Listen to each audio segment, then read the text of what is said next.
9వ వచనం త్వరగా. ఆశగల ప్రాణం ఆయన ఏం చేస్తాడంట? ఆశపడాలి. హల్లెలూయా. దేనికోసం ఆశపడాలి? దేవుని వాక్యం కోసం ఆశపడాలి. నా దేవుని నేను సంపాదించుకోవాలి, నా దేవుని నేను కలుసుకోవాలని ఆశగా రావాలంట. ఇలా రేపు నేనే, ఈరోజు నేనే కాకపోతే తప్పితే వెళ్ళొచ్చులే కదా, సాకులు చెప్పకూడదు కానీ ప్రభు సన్నిధిలో ఆశతో పరిగెత్తాలి. హల్లెలూయా. సరే, మంచిది. మనం చదువుతున్నటువంటి కీర్తనలో కొన్ని మాటలు ధ్యానం చేద్దాం. మనం ఎప్పుడెప్పుడు మొరపెడతామన్న కష్టం వచ్చినప్పుడు మొరపెడతాం. తుఫాను వచ్చినప్పుడు, కష్టం వచ్చినప్పుడు, రోగం వచ్చినప్పుడు పర్లేదు, మొరపెట్టవచ్చు. దేవుడు కూడా చెప్తున్నాడు. అలానే కష్టం వచ్చినప్పుడే కాదు, ఎల్లవేళలా ప్రభు సన్నిధిలో మనము మొరపెట్టవలసిన వారమై ఉన్నాం. అయితే ఒక చక్కని మాట ఉంది, ఆ మాట చదువుకుందామా? చూడండి, 6వ వచనం చదవండి. ఎప్పుడంట? ఎవరు వారు? ఎవరు చెప్పండి? ఇశ్రాయేలు. ఆయన వారి ఆపదలలో నుండి వారిని విడిపించెను. చాలు, ఇది మొదటి మాట గుర్తుపెట్టు. 6వ వచనంలో వారు కష్టకాలమందు యెహోవాకు మొర్రపెట్టి ఆయన వారి ఆపదలలో నుండి వారిని ఏం చేశాడంట? విడిపించాడంట. అంతకుముందు ఎలా ఉంటే దేన్ని విడిపిస్తాం? కొంచెం గేదెని ఎప్పండి అంటాం, అవునా కదా? కట్లు ఎప్పండి అంటాం, లేదంటే ఏదైనా కట్టేసిందానే ఏం చేస్తాం? విడిపిస్తాం, అవునా? మరి ఇక్కడ దేవుడు చెప్తున్నాడు వాక్యంలో, ఆయన వారి ఆపదలలో నుంచి వారిని విడిపించాడు. చాలా ఆపదలు వారు చుట్టుకొని ఉన్నాయి. ఎవరిని చెప్పాలి? ఇదే చూడాలి, నా వైపే చూడాలి. ఎవరిని? ఇశ్రాయేలుని. అనేక ఆపదలు చుట్టుకొని ఉన్నాయి, అనేక కష్టాలు చుట్టుకొని ఉన్నాయి, వారిని చాలా ఇబ్బందులు చుట్టుకొని ఉన్నాయి. వారంట మూలిగారంట. పెద్దమ్మ కాండంలో రాయబడిన మూలుగుచు ఏడ్చి కష్టపడి అలిసిపోయి దుఃఖపడడానికి మూలుగుతున్నారంట. దేవుడు అంటాడు మోషేతో, నేను వారు మూలుగులను విని ఉన్నాను. మోషే, నా ప్రజలు ఇంకా చాలా అలిసిపోయారు, చాలా కష్టపడ్డారు, చాలా దుఃఖంతో ఉన్నారు, అవునా? ఎంతో వెట్టి చాకిరి చేసి అలసిపోయి బాధపడి ఉండే అప్పుడు వారు ఏం చేశారంట? దేవునికి చెప్పాలి, మొర్ర పెట్టారు. అందుకే దేవుడు అంటున్నాడు, వారు కష్టకాలమందు యెహోవాకు మొర్ర పెట్టినప్పుడు ఆయన ఏం చేశాడు? వారి ఆపదలలో నుంచి వారిని విడిపించాడు. ఈ మాట గుర్తుపెట్టు. దేవుడు విడిపిస్తాడు, రాసుకో, గుర్తుపెట్టు. దేవుడు ఏం చేస్తాడు? చెప్పాలి, విడిపిస్తాడు. రెండో మాట క్రిందే ఉంది చూడు, వారి యొక్క నివాసపురము చేరునట్లు చక్కని ఆయన వారిని నడిపించాడు. హల్లెలూయా చెప్పు. దేవుడు ఏం చేస్తాడు? విడిపిస్తాడు. దేవుడు ఏం చేస్తాడు? నడిపించాడు. చక్కని త్రోవను నడిపిస్తాడు. హల్లెలూయా. త్రోవ అర్థం కాకుండా నా కుటుంబ పరిస్థితి ఏంటో నాకు అర్థం కావట్లేదు, నా జీవిత పరిస్థితి ఏంటో నాకు అర్థం కావట్లేదు అనుకుంటున్నావా? ఏ దారి దొంగలేని పరిస్థితిలో వచ్చి ఉన్నావా? ఏం చేయాలి తెలుసా? దేవునికి మాట పెట్టు. వాక్యం చెప్తుంది, నేను చెప్పట్లేదు. 7వ వచనంలో వారి యొక్క నివాసపురము చేరునట్లు, ఒక ఒడ్డు చేరారు. అర్థమైనా? ఒక స్థిమితమైనటువంటి స్థితి వచ్చేటట్టు దేవుడు నీకు చేయబోతున్నాడు. వారొక నివాసపురము చేరినట్లు చక్కని త్రోవ. హల్లెలూయా. ఏ త్రోవ అంట? అందుకే బైబిల్లో ఒక మాట ఉంటుంది, యెహోవా మార్గములు చక్కనివి అని చెప్తున్నాం. ఆమోసు గ్రంథంలో యెహోవా మార్గములు ఎటువంటివంట? చక్కనివి. దేవుడు ఎక్కడ అంటున్నాడు? చక్కని త్రోవను నడిపిస్తాడు. మన త్రోవలు మనం చక్కగా కనపడతాయి, మనం ఏర్పాటు చేసుకుంటాం. చెప్పిన మాట వినకుండా మన సొంత త్రోవలు ఏర్పాటు చేసుకుంటాం. అవి మనకు చక్కగా ఉంటాయి, కానీ తరువాత అవి చాలా తొక్కుతారు అన్నమాట. అందుకే సామెతల గ్రంథంలో ఒకరి దృష్టికి వారి మార్గం అంట సరైనదిగా కనబడదు, తుదకు అది మరణమునకు చేరిన బైబిల్లో. నా ఇష్టం, నాకు తెలిసి అంటాం కదా. ఈనాడు పిల్లలు మాట్లాడే మాట ఎక్కువ నా ఇష్టం, నా తల్లిదండ్రుల మాట వినరు. నీకంటే పెద్దది నీ తల్లి, నీకంటే ముందున్నవాడు నీ తండ్రి, నీకు జన్మనిచ్చిన వాడు నీ తండ్రి. నీ తండ్రికి నీ తల్లికి నీకంటే చాలా అనుభవం ఉంది. నువ్వు అనుకుంటున్నావు నేను చాలా తెలివైన వాడిని, చాలా తెలివైన దానిని, మా అమ్మకేం తెలియదు, మా నాన్నకేం రొట్టి మోటోడు కదా. నేనేదో చదువుకున్నాను, నేను కొంచెం స్టైల్గా కొంచెం యంగ్గా ఉన్నాను, మా అమ్మకేం తెలియదు అనుకుంటున్నావు. నీకు కొన్నే తెలుసు, కానీ మీ అమ్మకు నీకు ముందున్నదే తెలుసు, కానీ రాబోయే గతి నీకు తెలియదు. నీ తల్లి నీ తండ్రి తండ్రి నీ గురించి ఆలోచించేవారు. వారికి నీకంటే ఎక్కువ జ్ఞానం ఉంది, నీకంటే జీవితాన్ని గురించి ఎక్కువ అనుభవం ఉంది. మనం రోజు చూసాం కదా, ఎక్కడ చూసినా అదే మాట, చిన్న విషయం కాదు కనుక మనం చూస్తూ ఉన్నాం. యూట్యూబ్లో కూడా చక్కర్లు పడతా ఉంది. ఒక వ్యక్తి చేసినటువంటి పొరపాటు ఎంతమంది చావు కారణమైందని చెప్పండి. ఒక 20 మంది ఖాళీ బూడిదైపోవటానికి ఒక వ్యక్తి కారణం. రామగారు చెప్పారంట, వద్దయ్యా ఉండురా వద్దురా. ఎవరైనా అదే చెప్తారు కదా, వెళ్ళి తిరుగురా అంటారా తల్లిదండ్రులు? అనరు. కానీ వినట్లేదు. తల్లిదండ్రుల మాట వినకపోవటం ఈ రోజుల్లో అదొక స్టైల్ అయిపోయింది, అదొక ఫ్యాషన్ అయిపోయింది. ఆ మధ్యరాత్రుల్లో వాడికి అంతలా ఉన్నా ఏం ఉద్ధరించుకానుకో, ఎవరిని ఉద్ధరించుకానుకో, రాత్రులు తిరగడం పేడ బొరగల్లాగా రోడ్ల మీద కదా, అలా తిరిగినోడు వాడు పోతే పోయేవాడు పేడగా. ఎంతమంది తీసుకుని వెళ్ళాడంట? ఒకని అవిధేయత అనేకులను ఏం చేస్తుందంట? చెప్పండి వాక్యాలు పలకండి. ఒకని విధేయత అనేకులను విధేయులుగా చేయను, ఒకని అవిధేయత అనేకులను అవిధేయులుగా చేయను. బైబిల్లో అక్కడ చేసినటువంటి తప్పును బట్టి చూపిస్తా ఉన్నారు ఒక కుటుంబాల గురించి. నలుగురండి కుటుంబంలో, భార్య భర్తలు ఇద్దరు బిడ్డలు, అందరూ కూడా సజీవంగా కాలు గుడిదైపోయారు. ఇంట్లో ఏం మిగిలేదు, వృద్ధులు మిగిలారు. రకరకాల కుమార్తెలే చేసుకున్నారంట. రక్త వచ్చి ఆ ఏడుపు చూస్తా ఉంటే గుండె పగిలిపోయారు. ఒక అబ్బాయి సాఫ్ట్వేర్ ఇచ్చి చాలా రోజులు కష్టపడి చదివి ఇటీవలే ఉద్యోగం వచ్చిందంట, మంచి ప్యాకేజ్తో, ఎంతో విలువైన వ్యక్తి చనిపోయిన. అర్థమైందా? ఒకరి అవిధేయత. నేను ఎందుకు ఈ మాట చెప్తున్నానంటే, ప్రభు మార్గాలు ఎటువంటి మాట? చక్కనివి. నువ్వు ఏర్పరచుకున్న మార్గాలు, నువ్వు ఎన్నుకున్న మార్గాలు నీకు చాలా బాగుంటాయి, చాలా అందంగా కనపడతాయి. కానీ తొదకు చాలా కష్టాన్ని, కన్నీటిని నీ జీవితంలో మిగిలిస్తే వాక్యం చెప్తుంది ప్రభు మార్గాలు అటువంటివి కావు. అర్థమైందా? ఇప్పుడు చదవండి, 7వ వచనం. చక్కని త్రోవను ఆయన వారిని నడిపించారు. హల్లెలూయా. చక్కని త్రోవను ఆయన వారిని నడిపించారు. ఫస్ట్ మాట విడిపించాను, రెండవ మాట నడిపించాను, మూడవ మాట కూడా చూసి ముగించేస్తున్నాం. ఎందుకంటే దైవజనులు మనం మర్చిపోతున్నాం. 14వ వచనం చదవండి. వాళ్ళ కట్టడను తెంపివేసి చీకటిలో నుండి మరణాంధకారంలో 13వ వచనం చదవండి. 13 నుంచి యెహోవాకు మొరపెట్టి, మళ్ళా ఇక్కడ కనపడుతుంది, కష్టకాలమందు వారు యెహోవాకు మొరపెట్టిరి, ఆయన వారి ఆపదలో నుండి వారిని విడిపించెను. ఆయన వారి ఆపదలో నుండి వారిని విడిపించెను, వారి కట్లను తెంపివేసి చీకటిలో నుండి మరణాంధకారంలో నుండి వారిని రప్పించెను. వారిని రప్పించి. ఈ మాట అండర్లైన్ చేసుకున్నాం. ఫస్ట్ మాట విడిపించెను, రెండవ మాట నడిపించెను, మూడవ మాట రప్పించెను. హల్లెలూయా. ఆయన ఎక్కడి నుంచి రప్పిస్తాడంట? చీకటిలో నుండి, మరణాంధకారంలో నుంచి కూడా ఆయన రప్పించేది.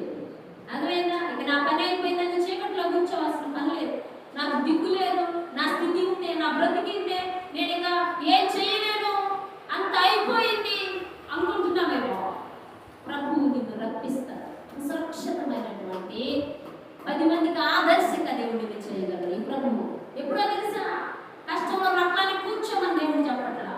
ఆయన అంటున్నాడు, వాక్యం చెప్తుంది 13వ వచనం, కష్టకాలం వారు యెహోవాకు మొరపెట్టి. 430 సంవత్సరాలు బ్రతికా ఈ వేదన ఇంతే ఉంది, విడిపించిన వారు ఒక్కరు లేరు, ఇక ఈ బ్రతికింతే అనుకోరా.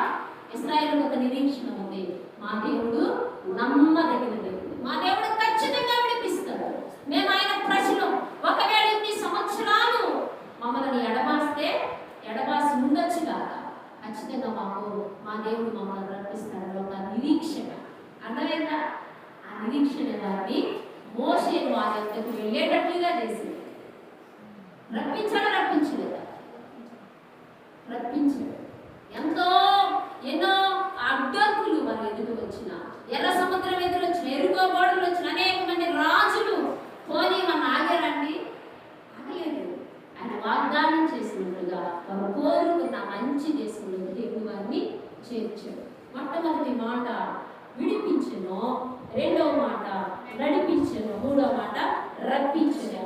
చివరికి ఒక్క మాట చదువుకొని నేను ముగిస్తున్నా. వాక్యం 14, 19, 20 వచనాలు చదవండి. కష్టకాలమందు వారు యెహోవాకు మొరపెట్టి, చూసిన మరలా ఉంది మాట, కష్టకాలమందు వారు యెహోవాకు మొరపెట్టిరి, ఆయన వారి ఆపదలో నుండి వారిని విడిపించెను. ఆయన వారి ఆపదలో నుంచి వారిని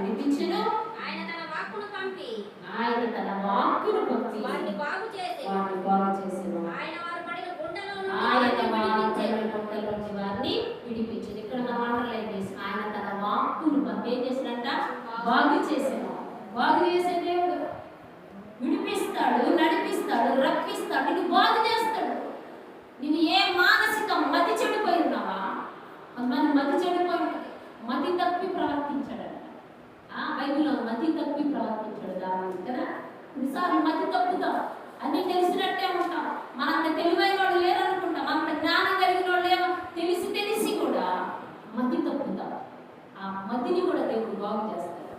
ఓరం బాగు చేయటం అంటే శరీర రోగం బాగు చేసే దేవుడు కాదు, మానసికంగా కూడా నువ్వెక్కడ కృంగిపోయావో, ఏ విషయంలో దిగజారిపోయావో, ఏ విషయంలో కొంతమందికి కొన్ని విషయాలు వెన్నులో ఒడుగు పుట్టిస్తే గుండె చెదిరిపోయి ఉంటారు, భయం భయం భయం దుప్పెట్లో బ్రతుకుతా ఉంటారు. అటువంటి వారిని దేవుడు బాగు చేస్తాడు. భయం చాలా ప్రమాదకరమైనది. భయం పడటం వల్ల మనుషులకు ఏమొచ్చిందంట? ఉరి వచ్చిందని బైబిల్లో. భయం పడటం వల్ల మనుషులకు ఉరి వచ్చింది. భయం చాలా భయంకరమైనది. శిష్యులు కూడా భయపడతా ఉన్నారు. యేసు ప్రభు ప్రక్కనే ఉన్నా భయపడ్డారు కదా. భయపడి ఏమంటున్నాడు? బోధకుడా మేము నశించిపోతున్నాం. యేసు ప్రభు పక్కనే ఉన్నా కొన్నిసార్లు భయపడతాం. అంటే అర్థం ఏంటి? ప్రభువుని నమ్మినా కూడా బాప్తిసం తీసుకున్న కొన్నిసార్లు భయం గుప్పెట్లో బ్రతుకుతాము. ఏమైపోయిందో ఏమవుతామో కదండి. యేసు ప్రభు చూసి కొన్నిసార్లు భయపడ్డారు. ఆయన నీటి మీద నడుస్తా వస్తే ఆయన చూసి శిష్యులు ఏమంటున్నారు చెప్పండి? భయపడిపోయింది. బోధం అంటున్నారు. బోధం అన్నారా లేదా? అనలేదు తమ్ముడు? ఎందుకు ఈ మాట చెప్తున్నాను? అటువంటి భయాలను కూడా ఈ ప్రభు బాగు చేస్తారు. ఆయన తన వాక్కుని పని వారిని బాగు చేసినట్టు ఏదో రోగాన్ని బాగు చేసే దేవుడు అనుకుంటున్నావా? నీ మతిని బాగు చేస్తాడు.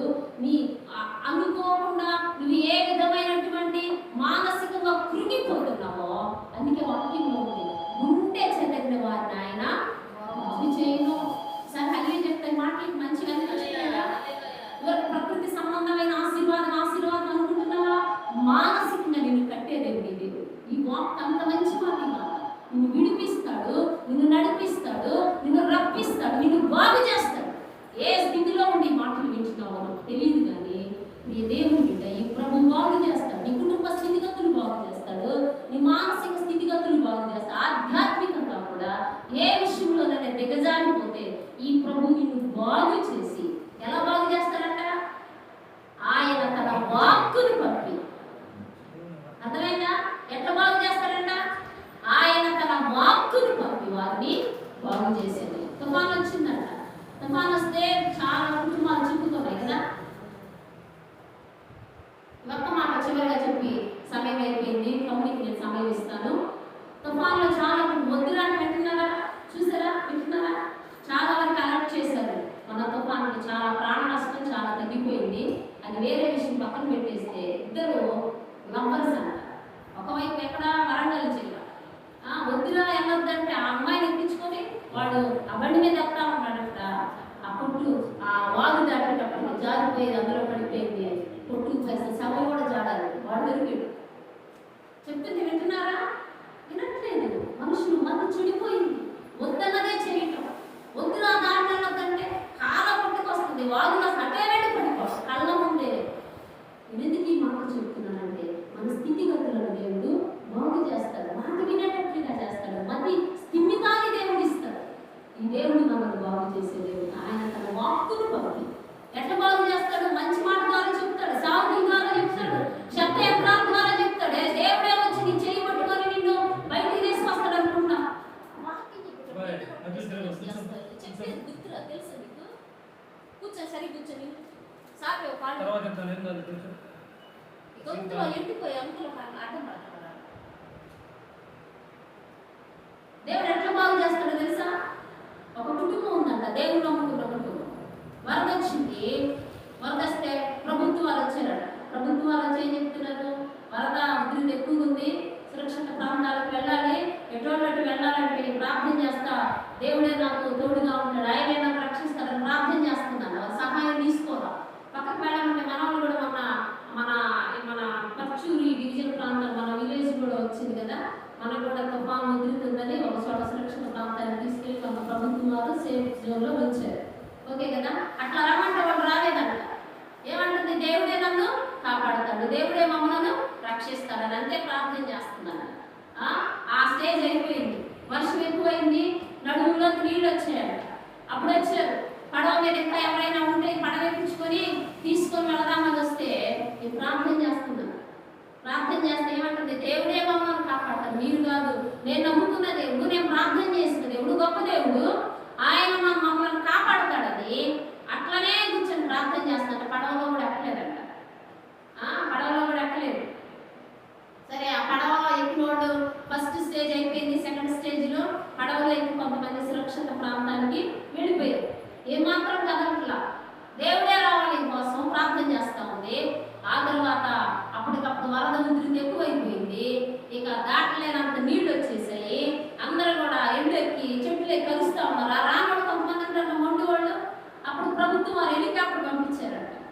హెలికాప్టర్ పంపించి వాళ్ళు కొన్ని పైనుంచి కొన్ని గొలుసులు లాంటివి వేసి ఎవరైనా పట్టుకొని రండి, ఈ హెలికాప్టర్ చాలని ఇప్పుడైనా సరే హెలికాప్టర్లో తీసుకొని పోయి మేము సురక్షిత ప్రాంతాన్ని చేరుస్తాము అర్థమైనా అని కేకలేసి చెప్తా ఉంటే అప్పుడైనా కొంతమంది ప్రాణాలు దక్కించుకోవడానికి హెలికాప్టర్కి వెళ్ళిపోయి ఏమేం చేస్తుంది? కొట్టుకొని పోయినా పర్లేదు, ఇల్లు ఎప్పుడు నేను ప్రార్థనే చేస్తాను, నా దేవుడు గొప్ప దేవుడు, నా కోసం రావాలి, ఆయన వచ్చి నన్ను కాపాడాలి అంటదన్నమాట. లాస్ట్కి ఏం చేసింది తెలుసా? చచ్చిపోయి వరద నీటిలో కొట్టుకొని చచ్చిపోయిన తర్వాత దేవుడి దగ్గరికి వెళ్ళాడు. ప్రభువా, నేను గొప్ప విశ్వాసిని కదా, గొప్ప ప్రార్థనా పరురాలు కదా, నేను నీతివంతురాలు కదా, నీ కోసం బ్రతికాను కదా, వరదలో నన్ను ఎందుకు రక్షించలేదు, వరదలో నన్ను ఎందుకు కాపాడలేదు ప్రభు, నేను ఎంత ప్రార్థనా పరురాలు కదా అని అడుగుతుంటే ప్రభు చెప్తున్నాడమ్మా, మొట్టమొదటి వర్షం వచ్చేటప్పుడు ఒక ప్రకటన వచ్చింది. విన్నావా? ఏం ప్రకటన? తుఫాను రాబోతుంది, సురక్షిత ప్రాంతానికి రండి అని చెప్పించింది ఎవరు? నేనే. విన్నాడు అదలేదా? సరే పోని తర్వాత ప్రార్థన చేస్తాము. తర్వాత ఏమొచ్చింది? ఒక పడవ వచ్చింది. నడుములోకి నీళ్ళు పడవ మీదకి వచ్చి ఎక్కమని కేకేసి పిలిచాడు. అప్పుడు చెప్పించింది ఎవరు? నేనే. నువ్వు రాలా, నువ్వు సద్వినియోగం చేసుకోవాలా. ఆ తరువాత వరద ఉధృతి ఎక్కువైపోయింది. పైనుంచి హెలికాప్టర్ ద్వారా రండి, సురక్షిత ప్రాంతానికి చేరండి అని చెప్పానే. అప్పుడు చెప్పించింది ఎవరు? ఇది కూడా నేనే. నువ్వేమంటున్నావు? నేనే రావాలి, నేనే వచ్చా, గ్రహించలా. నేను ఎందుకు ఈ మాట చెప్తున్నానంటే ఆయన ఎలా వస్తాడో తెలుసా? ఆయన తన వాక్కును పంపి వారిని సేవకుల ద్వారా వినపడాలి. సేవకుల ద్వారా చెప్పిస్తుంది ఎవరు? ఆయనే.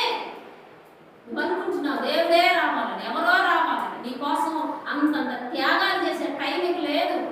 సేవకులు ఉన్నారు. ధనవంతుడు ఏమంటున్నాడు? దేవుడు భూమి మీద ఎవరున్నారంట? మోషేయు ప్రవక్తలు ఉన్నారు. మోషేయు ప్రవక్త, వారు చెప్తే వినవాడు ఒకడు మృతులలో నుంచి తిరిగి వచ్చి లేచి చెప్పినవాడు వాక్యము వినరు అని తెగేసి అబద్ధం చెప్తున్నాడు కదా. కాబట్టి నేను ఎందుకు ఈ మాట చెప్తున్నా? ఆయన తన వాక్కును పంపి మనము బాగు చేస్తాడు. ఫస్ట్ మాట ఆయన ఏం చేస్తాడంటే విడిపించను, రెండవ మాట రప్పించను, మూడవ మాట నడిపించను, నాలుగవ మాట బాగు చేశాను. కాబట్టి దేవుడు మనల్ని బాగు చేసి మన కుటుంబం నిండారుగా ఆశీర్వదించి ఆ పరమపురికి చేర్చే కృప ఆ పరిశుద్ధాత్మ దేవుడు మనందరికీ సమృద్ధిగా అనుగ్రహించి, మరి ముఖ్యంగా ఆయన వాక్కు ద్వారా చెప్పేటప్పుడు, సాగుల ద్వారా చెప్పేటప్పుడు, శబ్ద యంత్రాల ద్వారా దేవుని మాట, ఆ మంచి మాట చెవులు పడేటప్పుడు దాన్ని స్వీకరించి జీవితాలను మార్చుకుని మంచి మార్గంలో నడిపించబడే కృప ఆ పరిశుద్ధాత్మ దేవుడు మనందరికీ సమృద్ధిగా అనుగ్రహించి బహుగా దీవించుగాక. ఆమేన్. చిన్న మాట ప్రార్థన చేసే సమయాన్ని కొంచెం ఎక్కువ తీసుకున్నాను. చిన్న మాట. మా పరిశుద్ధులకు వందనాలయ్యా, ఇంతవరకు మీరు మాట్లాడుతూ వచ్చిన ఈ వాక్య వర్తమానాన్ని బట్టి మీకు వందనాలు. మీరు మమ్మల్ని విడిపిస్తారు ఆయన, మా బంధకాల నుంచి నన్ను విడిపించేది, మమ్మల్ని ప్రభా మేము ఎక్కడున్నా ఆ సురక్షిత ప్రాంతానికి రప్పించే దేవుడుగా, నడిపించే దేవుడుగా, బాగు చేసే దేవుడుగా ఉన్నారు. అందరూ పట్టిస్తారు. అలాగే ప్రభా వారి వర్తమానంగా తమని మీరు ఏర్పరచుకున్నారు. స్తోత్రాలు. బిడ్డపై మీ పరిశుద్ధాత్మ శక్తిని నింపండి నాయన. నాయన వినువారికి క్షేమము అభివృద్ధి కలిగినట్లుగా మంచి మాటలు ప్రభావ, మేలుకరమైన మీ వాక్కును మీరు రిలీజ్ చేసి మీరు మాట్లాడి అందరి హృదయాలను సేదతీర్చున్నాను. బిడ్డపై మీ అభిషేకాన్ని ఇచ్చాను. బిడ్డ మీ చేతికి అప్పగించుకుంటూ యేసు పేరు నామం మంచిది. సమయం కొంచెం కాలక్రితం ఏదైనప్పటికీ